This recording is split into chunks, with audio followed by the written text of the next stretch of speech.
అయిపాయ్ ప్రమాదంలో బీఆర్ఎస్ ఉనికి బీజేపీ పుంజుకుంటే కష్టమే ప్రశాంత్ కిషోర్ సంచలన వ్యాఖ్యలట. సో ఇలా ఒక ఇంట్రెస్టింగ్ కథనం రాశారు. బీఆర్ఎస్ పని అయిపోయిందంటున్నట్టుగా ఆయన మాటలు ఉన్నాయట.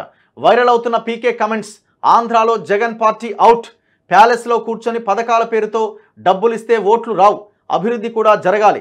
టీడీపీ జనసేన కూటమిదే విజయమన్న పీకే. ఓవైపు వలసలతో అల్లాడిపోతుంది బీఆర్ఎస్. పార్టీ ఉనికే ప్రమాదంలో పడిందనే ప్రచారం జరుగుతోంది. ఇలాంటి సమయంలో ఎన్నికల వ్యూహకర్త ప్రశాంత్ కిషోర్ చేసిన వ్యాఖ్యలు సంచలనంగా మారాయి. ఎక్స్ప్రెస్ హైదరాబాద్ డైలాగ్స్ అనే చర్చా కార్యక్రమంలో మాట్లాడిన ఆయన తెలుగు రాష్ట్రాల రాజకీయాలపైన ఇంట్రెస్టింగ్ కమెంట్స్ చేశారు. తానే బీఆర్ఎస్ కార్యకర్తను అయి ఉంటే ప్రస్తుతం ఆ పార్టీ ఉన్న పరిస్థితిపైన ఖచ్చితంగా ఆందోళన చెందేవాడిని. లోక్సభ ఎన్నికల తర్వాత బీఆర్ఎస్ ఉనికి సంక్షోభంలో పడినట్టే అని వ్యాఖ్యానించారు.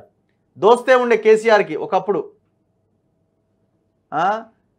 కేసీఆర్ దోస్తే ఉండే కానీ కేసీఆర్ చేసే పనులు నచ్చక ఈడేంద్ర ఆయన ఇట తయారైండు, నేను చెప్పేది వినకుండా ఆయన సొంత కవిత్వం వాడుతుందని బయటికి వెళ్ళిపోయింది. తెలంగాణలో బీజేపీ పుంజుకుంటే బీఆర్ఎస్ ఉనికి ప్రమాదంలో పడుతుంది అన్నారు. ఇప్పటికే అసెంబ్లీ ఎన్నికల్లో ఘోర పరాభవం పాలైన బీఆర్ఎస్ లోక్సభ ఎన్నికల్లో సిట్టింగ్ స్థానాలు కైవసం చేసుకునేందుకు తీవ్ర ప్రయత్నాలు చేస్తోంది. అయితే 3 సిట్టింగ్ ఎంపీలు పార్టీకి రాజీనామా చేసి ఇతర పార్టీలో చేరారు.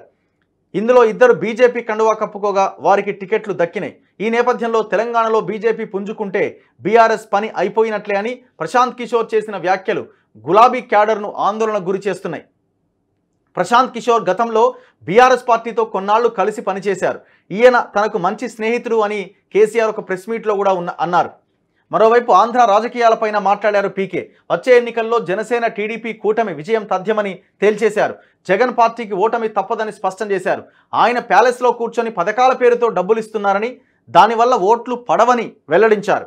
సంక్షేమ పథకాలతో పాటు అభివృద్ధి కూడా ఉండాలని చెప్పారు. ఏపీలో ప్రజలు మార్పు కోరుకుంటున్నారని అంచనా వేశారు.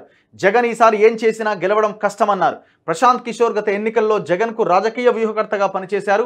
2019 ఎన్నికల్లో అత్యధిక సీట్లతో గెలవబోతున్నారని ఆ సమయంలో చెప్పారు. ఆయన చెప్పినట్లుగానే 151 సీట్లలో వైసీపీ గెలిచి ప్రభంజనం సృష్టించింది.